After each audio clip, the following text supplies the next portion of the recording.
हाँ तो दोस्तों नमस्कार।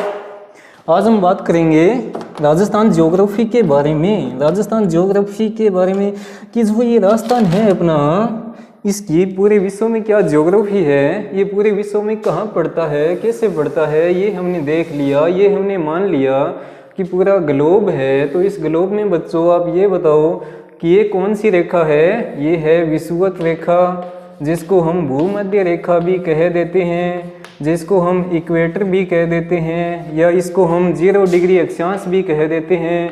अक्षांश को इंग्लिश में एल्टीट्यूड कहते हैं और देशांतर को इंग्लिश में लेटीट्यूड कहते हैं। तो बच्चों ये है 0 डिग्री अक्षांश रेखा, और इस 0 डिग्री अक्षांश ये क्या है, ये है 0 डिग्री देशांतर। इसको बच्चों ग्रीनविच रेखा भी कहते हैं, या इसको कुछ लोग जो ज़्यादा सियाने होते हैं वो प्रधान याम्योत्तर रेखा भी कह देते हैं। अब क्या करें, कोई कुछ कह देता है तो हमें तो याद करना पड़ता है। तो ये है विषुवत रेखा, इक्वेटर, भूमध्य रेखा, जो पूरी धरती को 2 भागों में बांटती है। भूमध्य भूमि के मध्य से जाती है। तो अपने राजस्थान की ज्योग्राफी पढ़ेंगे कि जो ये अपना राजस्थान है, इसकी पूरे विश्व में क्या स्थिति है, राजस्थान की भारत में क्या स्थिति है, और राजस्थान की एशिया में क्या स्थिति है, ये चीजें हम पढ़ेंगे बच्चों। तो हमें पता है कि ये पूरा विश्व है, तो इस विश्व में एशिया, ये ग्लोब है, तो इसमें एशिया महाद्वीप कहाँ पड़ता है, इस साइड। यदि हमने विश्व को 4 भागों में बांट दिया और इस एशिया महाद्वीप में अपना देश भारत कहाँ पड़ता है, इस साइड, और इस भारत में अपना राजस्थान कहाँ पड़ता है, यहाँ पर। तो बताओ अपने राजस्थान की पूरे विश्व के संदर्भ में देखा जाए तो स्थिति कौन सी हो गई। विषुवत रेखा से जो ऊपर वाला गोलार्ध है बच्चों, यह कहलाता है उत्तरी गोलार्ध, और इसके नीचे वाला जो गोलार्ध है यह कहलाता है दोस्तों दक्षिणी गोलार्ध। और जो ग्रीनविच रेखा के इस दिशा में जो गोलार्ध है यह कहलाता है पूर्वी गोलार्ध, नहीं पश्चिमी गोलार्ध। ग्रीनविच रेखा के इस दिशा में जो ये गोलार्ध है यह कहलाता है पूर्वी गोलार्ध। तो यदि अपन पूरे विश्व के परिप्रेक्ष्य में देखें, सापेक्ष में देखें, तो अपना जो राजस्थान है यह पड़ता है उत्तरी पूर्वी गोलार्ध में। तो विश्व के सापेक्ष राजस्थान कौन से गोलार्ध में है, उत्तरी पूर्वी गोलार्ध में। यानी तो विश्व के सापेक्ष में देखें तो राजस्थान की स्थिति क्या है, उत्तरी पूर्वी की है, उत्तरी पूर्वी गोलार्ध में है। और यदि अपन एशिया में देख लें कि एशिया में राजस्थान कौन से, एशिया में राजस्थान की स्थिति क्या है, तो अब हम देखेंगे कि जो अपना ये एशिया का नक्शा है, इसमें अपना जो राजस्थान है ये किस साइड पड़ता है। तो बच्चों ये है जैसे अपना एशिया, ये अपना भारत है, इसका नीचे से निकला हुआ है। तो यदि एशिया में देखें, इसको अपन 4 भागों में बांट दें, तो बताओ ये उत्तरी दिशा, ये दक्षिणी दिशा, ये पूर्वी दिशा, और ये पश्चिमी दिशा। तो एशिया में देखें तो ये भारत है, तो भारत में आएगा राजस्थान। तो राजस्थान है दक्षिणी पश्चिमी दिशा में। तो एशिया के सापेक्ष में राजस्थान की स्थिति क्या है, दक्षिणी पश्चिमी की। और यदि अपन भारत में देख लें कि भारत में राजस्थान की स्थिति क्या है, तो अपन भारत का नक्शा बना लेंगे, उसमें देख लेंगे कि कहाँ है ये राजस्थान। तो बच्चों, दोस्तों, साथियों, जैसे अरे ये क्या बन रहा है, तू ढंग का बन जा, बकवास मत कर। जैसे तो ये अपना बन गया है भारत, और ये है अपना प्यारा राजस्थान। इसको यदि अपन 4 भागों में बांट दें, तो बताओ बच्चों राजस्थान कौन से दिशा में है, ये उत्तरी और ये पश्चिमी। तो राजस्थान भारत में कहाँ पड़ता है, उत्तरी पश्चिमी भाग में। तो जो राजस्थान की स्थिति है विश्व में है उत्तरी पूर्वी की, एशिया में है दक्षिणी पश्चिमी की, और भारत में है उत्तरी पश्चिमी की। इसमें प्रश्न कैसे आ सकता है, प्रश्न ऐसे आ सकता है कि इनमें से कौन सी राजस्थान की स्थिति नहीं है। तो राजस्थान की ये 3 स्थितियां हैं, एशिया में दक्षिणी पश्चिमी, विश्व में राजस्थान की स्थिति उत्तरी पूर्वी, भारत में राजस्थान की स्थिति उत्तरी पश्चिमी, तो ये 3 स्थितियां राजस्थान की है। इसके अलावा जो भी चौथा ऑप्शन हो उसको कट मारना है, और ये 3 है, ये क्या होगा, सही ऑप्शन होगा। अब अपन पढ़ेंगे कि जो पूरा, अब एक प्रश्न कई एग्जामों में ये भी पूछा गया है कि यदि कर्क रेखा के स्थान पर विषुवत रेखा को स्थानांतरित कर दिया जाए तो राजस्थान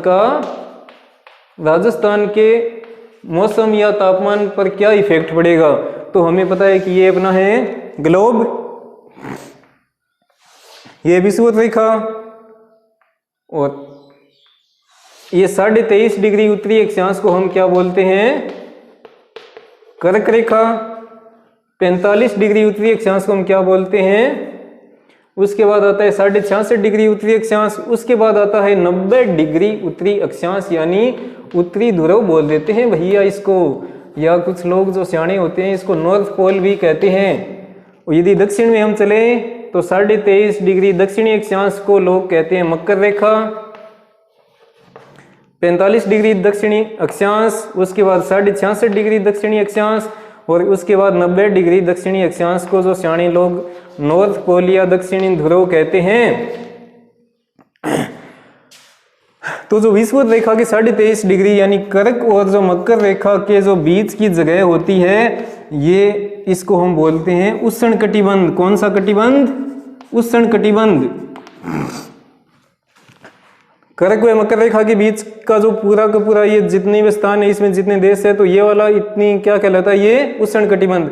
इस उष्ण कटिबंध की विशेषताएं क्या है, यानी कि जो विषुवत रेखा इसके आसपास की स्थिति क्या है कि जब सूर्य यहाँ चमकता है, क्या होता है, यहाँ पे चमकता है सूर्य, तो यहाँ पे सीधी किरणें पड़ती है ना, तब यहाँ का तापमान उच्च हो जाता है। और तापमान उच्च होता है तो यहाँ की हवा ऊपर उठ जाती है, और ऊपर जाके ठंडी होके नीचे यहाँ पे बारिश भी अच्छी होती है, अच्छी वर्षा होती है, और तापमान भी उच्च होता है।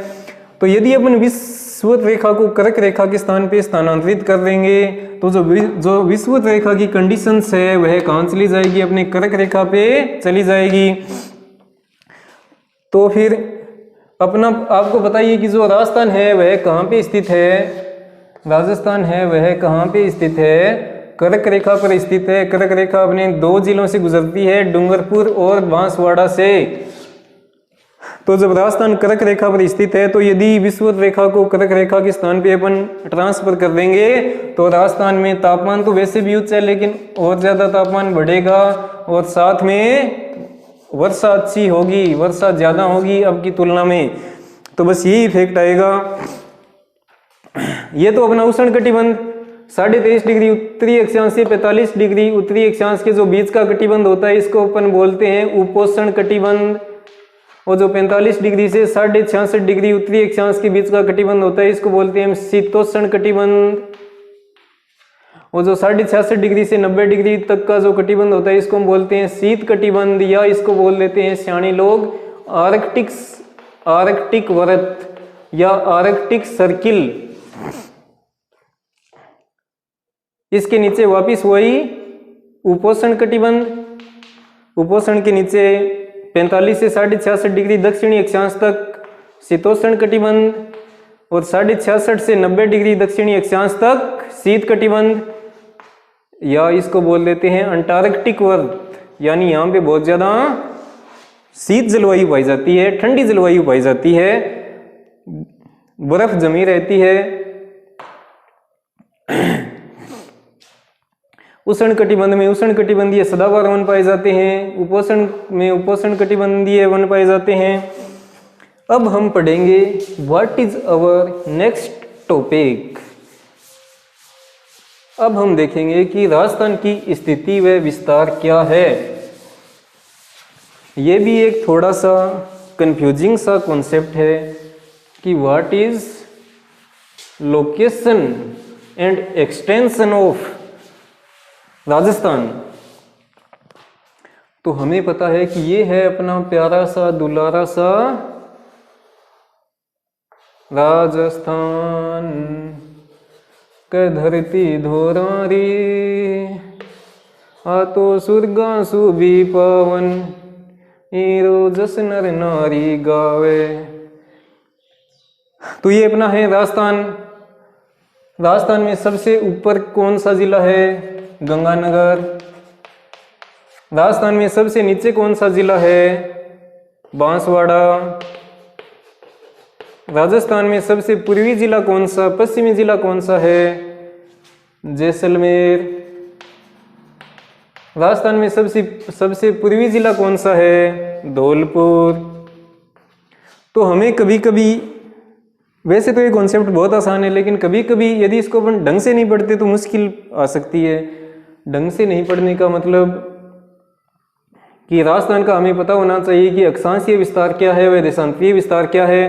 राजस्थान का अक्षांशीय विस्तार है 23 डिग्री 3 मिनट उत्तरी अक्षांश से लेकर 30 डिग्री 12 मिनट उत्तरी अक्षांश। ये चीज ध्यान में रखना कि उत्तरी अक्षांश से लेकर कहां तक है? उत्तरी अक्षांश। और ये हमने क्यों लगाया इस चीज पे, तो हमने चर्चा पहले ही कर चुके कि ये जो विश्व है इसमें जो ये अपना राजस्थान है, यह अब देखो यहाँ पे 0 डिग्री अक्षांश, यहाँ पे 1 डिग्री अक्षांश, यहाँ पे 2 3 4, तो यहाँ पे इसके नीचे तो आएगा दक्षिणी अक्षांश। तो राजस्थान को यहाँ से लेकर यहाँ तक तो है नहीं कि उत्तरी यहाँ दक्षिणी आ जाएगा। तो राजस्थान यहाँ पे कौन सी रेखा जा रही है? 23 डिग्री 3 मिनट वाली। और ऊपर जो रेखा है जो राजस्थान के सबसे ऊपर से गुजरती है वह है 30 डिग्री 12 मिनट वाली। लेकिन दोनों कौन से अक्षांश होंगे? उत्तरी अक्षांश से लेकर 30 डिग्री 12 मिनट उत्तरी अक्षांश। इसमें यह मत सोच लेना कि दक्षिणी अक्षांश से लेकर उत्तरी अक्षांश, ऐसी कोई बात है ही नहीं। हमें पता है कि राजस्थान कौन से गोलार्ध में स्थित है? उत्तरी गोलार्ध में स्थित है। तो उत्तरी अक्षांश से लेकर कहां तक आएगा? उत्तरी अक्षांश। और राजस्थान कौन से देशांतर में स्थित है? पूर्वी देशांतर में। तो जो राजस्थान का देशांतरीय विस्तार है वह होगा 69 डिग्री 30 मिनट से लेकर 78 डिग्री 17 मिनट। अब इसमें कंफ्यूजन वाली बात ये होती है कि कभी कभी एग्जाम्स में ऐसा पूछ लिया जाता है कि कभी कभी ऐसा दे दिया जाता है कि 23 डिग्री 3 मिनट। अब हम ये कंफ्यूजन कर लेते हैं कि ये 3 है या 30 है, क्योंकि हमें वो आदत एक पड़ी होती है दशमलव वाली। हम ये देखते हैं कि 4.5, तो इसका मतलब है 4.50। तो अपन इसमें जो डिग्री मिनट वाले में ये कॉन्सेप्ट काम नहीं करता, क्योंकि यहाँ तो जो मिनट है वो साफ मिनट ही लिखी है, दशमलव वाली कोई बात है ही नहीं। तो ये 3 मिनट है, इसको अब 30 मिनट मत समझना। कोई 0.3 लिख दे तो भी सही है, कोई सीधा 3 लिख दे तो भी सही है। तो जो राजस्थान का अक्षांशीय विस्तार है वह है 23 डिग्री 3 मिनट उत्तरी अक्षांश से लेकर 30 डिग्री 12 मिनट उत्तरी अक्षांश तक। और राजस्थान का देशांतरीय विस्तार 69 डिग्री 30 मिनट से 78 डिग्री 17 मिनट तक। राजस्थान की उत्तर से दक्षिण तक लंबाई 826 किलोमीटर। और राजस्थान की पूर्व से लेकर पश्चिम तक चौड़ाई 869 किलोमीटर। अब इसमें एक सोचने वाली बात यह है कि जो राजस्थान की चौड़ाई है वह राजस्थान का जो पूर्व से पश्चिम तक लंबाई है वह राजस्थान की उत्तर से दक्षिण तक लंबाई से कितनी ज्यादा है। तो आपको पता होना चाहिए कि इसमें से घटा दो, सिंपल सी बात, 43 किलोमीटर ज्यादा है। कितनी चौड़ाई कितनी ज्यादा है? 43 किलोमीटर। कभी कभी यह भी पूछ लिया जाता है कि जो राजस्थान का अक्षांशीय विस्तार है वह कितना है? राजस्थान का अक्षांशीय विस्तार कितना है? तो कंफ्यूजन वाली कोई बात है ही नहीं। 30 डिग्री 12 मिनट में से 23 डिग्री 3 मिनट घटा दो, कितना आएगा? 60 डिग्री 9 मिनट अक्षांश। कोई पूछ ले कि राजस्थान का देशांतरीय विस्तार कितना है, तो कोई कंफ्यूजन वाली बात है ही नहीं। 78 डिग्री 17 मिनट में से 69 डिग्री 30 मिनट घटा दो, कितना आएगा? 8 डिग्री 47 मिनट देशांतर। अब अगली बात यह है कि राजस्थान की सीमा किस राज्य की कुल सीमा कितनी है? राज्य की जलीय सीमा कितनी है? स्थलीय सीमा कितनी है? तो भैया राजस्थान की किसी भी समुद्र के साथ समुद्री सीमा नहीं लगती, तो जलीय सीमा है टोटल 0 किलोमीटर और जो स्थलीय सीमा है वह है 5920 किलोमीटर यानी 5920 किलोमीटर, जिसमें से 1070 किलोमीटर सीमा है राजस्थान की है इंटरनेशनल। छोटी मोटी सीमा नहीं लगाता भैया राजस्थान। इंटरनेशनल बॉर्डर किसके साथ जानते तो हो ही आप, नाम क्यों लें फिर, किसके साथ, इसके साथ। और राजस्थान की जो इंटर स्टेट बॉर्डर है वह 5 राज्यों के साथ लगती है और वह कितनी है, 4820 किलोमीटर। अब भैया ये है जो अपना राजस्थान, अब कहते तो भैया भुंडो ही बना सी मैं। तो इनकी 5 राज्य में साग लगे, 8 तो पाकिस्तान साग लग गया, आ सीमा तो 1070 किलोमीटर।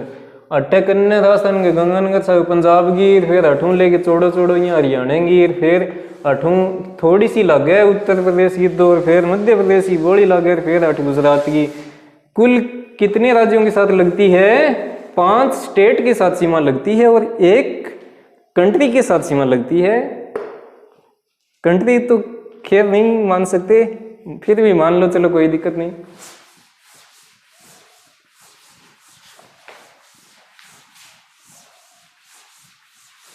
अब इसमें भैया एक कंफ्यूजन वाली बात ये है कि इसमें कभी कभी ये पूछ लिया जाता है कि जो राजस्थान की अंतरराष्ट्रीय सीमा लगती है उसका आप आरोही क्रम बताइए। तो जो अपने राजस्थान की 4 जिलों की सीमा लगती है, अरे कुछ तो ढंग का बना ले यार, क्या बना दिया ये। ऐसे मान लो कि जो राजस्थान की 4 जिलों के साथ सीमा लगती है, एक तो गंगानगर, फिर है बीकानेर, फिर है जैसलमेर और फिर है बाड़मेर। 4 जिलों के साथ सीमा लगती है। अब ये पूछ ले कि इनका आरोही क्रम क्या है, तब कहीं बात फंस न जाए, इसलिए इसको भी ध्यान से पढ़ेंगे। अब भैया बात ये है कि इसका सिस्टम ऐसे है कि सबसे कम बीकानेर, उसके बाद 2 नंबर पे गंगानगर, 3 नंबर पे बाड़मेर, 4 पे जैसलमेर, यानी ऐसे चलेगा सिस्टम, बीकानेर, गंगानगर, बाड़मेर, जैसलमेर। सबसे कम बीकानेर, 2 पे गंगानगर, 3 पे बाड़मेर, 4 पे जैसलमेर। बीकानेर की 168, गंगानगर की 210, बाड़मेर की 228 और जैसलमेर की 464 किलोमीटर। आरोही क्रम पूछ ले तो यहाँ एक डब्बियों से बना लियो। साधन पहल बताओ, बीकानेर कितनी है, 168 किलोमीटर, 2 पर गंगानगर 210, 3 पर बाड़मेर नहीं, हाँ जैसलमेर बाड़मेर 228 और साधन ज़्यादा हैं जैसलमेर के साथ 464 किलोमीटर। तो राजस्थान के 4 जिलों की सीमा लगती है पाकिस्तान के साथ, बीकानेर, गंगानगर, बाड़मेर, जैसलमेर, 168, 210, 228, 464। कंफ्यूज होने की आवश्यकता नहीं है, ऐसे बना लो। अब हमें वैसे तो बताइए, गंगानगर के नीचे बीकानेर, के नीचे जैसलमेर, के नीचे बाड़मेर, तो बीकानेर से गंगानगर और बाड़मेर से जैसलमेर, एक पे सबसे कम बीकानेर। अब यदि आरोही क्रम पूछ ले तो बीकानेर, गंगानगर, बाड़मेर, जैसलमेर ऐसे होगा, यदि यानी कि सबसे पहले सबसे छोटा, उसके बाद सबसे बड़ा। यदि अवरोही क्रम पूछ ले तो सबसे पहले जैसलमेर, बाड़मेर, गंगानगर, बीकानेर। अब और अपन के पूछ के अब अपने पास 2 चीज और है कि अक्षांश व देशांतर क्या होते हैं, अक्षांश व देशांतर क्या काम आते हैं। अक्षांश तो वे काल्पनिक रेखाएं होती है जो विषुवत रेखा के समांतर होती है, यानी ये अपना ग्लोब है, ये अपनी विषुवत रेखा है, तो अक्षांश रेखाएं विषुवत रेखा के समांतर होती है और ये विषुवत इस बिंदु से किसी भी स्थान की कोणीय दूरी को प्रदर्शित करती है। जो देशांतर होती है वह क्या होती है, अक्षांश रेखाओं के तो लंबवत होती है और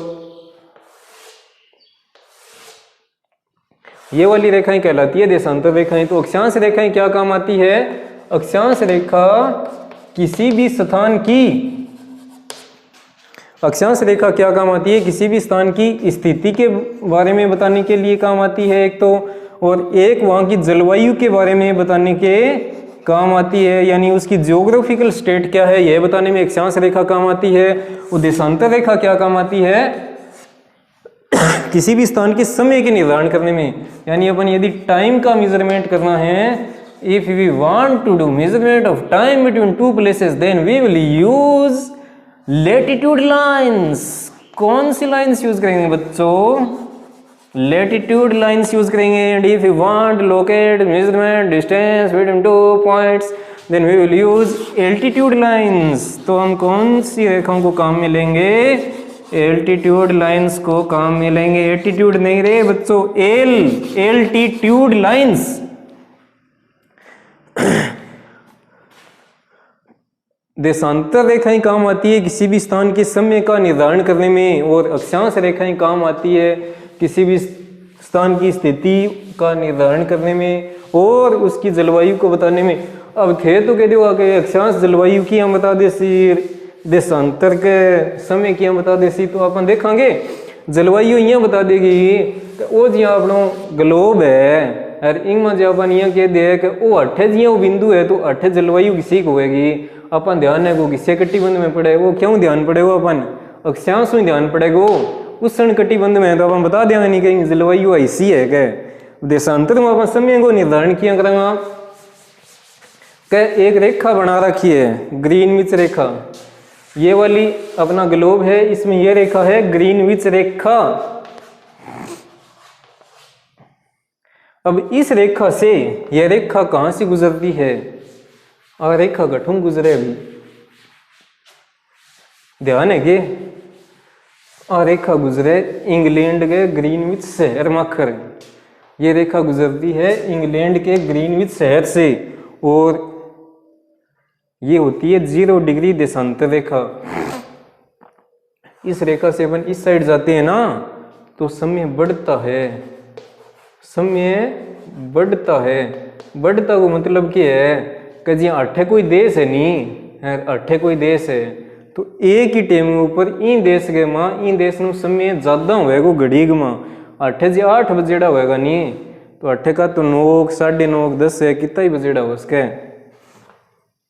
कितना ही तो कोनी वो भी काट तो ले एकदम फिक्स है 20 अभी बज जाए थे घटिया. सोचो भी आपको देश आपके हिसाब ही घड़ी सेट कर ले. मैं तो कह 12 बजा से तो यहाँ कौन चलेगी. इस रेखा से इस साइड जाते हैं तो समय बढ़ता है. जैसे अपना देश है वह इस साइड में है तो भारत का समय है वह ग्रीनविच रेखा से 5.5 घंटे आगे चलता है. अब अपना देश जैसे भारत है, अपना भारत के अपन बगल में इस साइड पाकिस्तान है तो पाकिस्तान भारत से इस साइड है ना, तो पाकिस्तान का समय ग्रीनविच रेखा से 5 घंटे आगे चलता है. यानी भारत से पाकिस्तान का समय आधा घंटा पीछे चलता है. और भारत के इस साइड बांग्लादेश है तो बांग्लादेश इस साइड में है ना, तो बांग्लादेश का समय है वो भारत के समय से आधे घंटे आगे चलता है. यानी भारत में यदि 7 बजे होंगे तो बांग्लादेश में 7:30 बजे होंगे और उसी समय पाकिस्तान में 6:30 बजे होंगे. तो अपने ग्रीनविच रेखा से इस साइड में जाएंगे तो जैसे अपने को पता है कि जैसे अपना देश यहाँ पे है और ऑस्ट्रेलिया यहाँ पे है तो ऑस्ट्रेलिया में टाइम अपने से क्या होगा? ज़्यादा होगा. टाइम क्या होगा? अपने से ज़्यादा होगा. और इस दिशा में जाते हैं तो समय घटता है. यहाँ पे पड़ता है अपना 180 डिग्री पश्चिमी देशांतर. 180 डिग्री जो पश्चिमी देशांतर है इसको बोलते हैं अंतरराष्ट्रीय तिथि रेखा. कौन सी रेखा? अंतरराष्ट्रीय तिथि रेखा. और इस साइड वाला होता है 180 डिग्री पूर्वी देशांतर. इसको बोलते हैं, इसको भी अंतरराष्ट्रीय तिथि रेखा बोलते हैं. तो इस साइड जाते हैं तो समय बढ़ता है और इस साइड जाते हैं तो समय घटता है. इसीलिए जो अलग अलग देश होते हैं उनमें समय का डिफरेंस होता है. अमेरिका अपना यहाँ पड़ता है तो अमेरिका और भारत के समय में बहुत ज़्यादा फर्क है. यहाँ दिन होता है तो यहाँ रात होती है, यहाँ रात होता है तो यहाँ दिन होती है. तो अपन अंदाज़ा लगा सकते हैं कि जैसे भारत के इस साइड में देश होंगे तो उनका समय भारत से ज़्यादा होगा, भारत के जो इस साइड में देश होंगे उनका समय भारत से कम होगा. तो आज के लिए बस इतना ही दोस्तों, साथियों, नमस्कार, आदाब. आदाब तो कोनी, सत श्री अकाल, राम राम, जय श्री कृष्णा, जय श्री राधे, राधे राधे. तो आप आज इससे क्या सीखे? कुछ भी सीखे हो, कुछ तो सीखा ही होगा. नहीं भी सीखो तो भी कोई दिक्कत वाली बात नहीं है.